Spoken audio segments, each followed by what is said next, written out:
tuntui kyllä semmoista pakottavaa tunnetta tuntui selässäkin, mikä on semmoinen, käsiin saa joskus kun juoksee kovaa tuntua, mutta nyt sain jalkojen lisäksi, käsien lisäksi myös selkään, niin se oli uusi tunne ja kun mun mielestä on semmoinen, mikä ihan sama mikä sun urheilulaji on, niin jokaisen urheilijan pitää silloin tällöin käydä hakea happoja niin kuin tosta saa.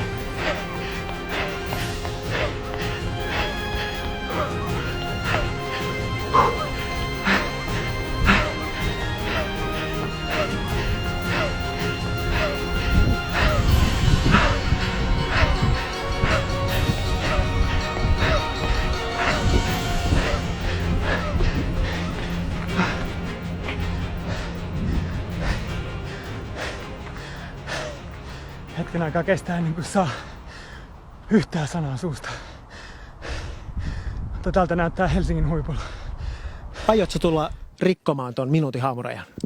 Kyllä vähän jäi hampaankoloon, eli joutuu ehkä vähän reenaamaan, että meni talle sen haamurajan.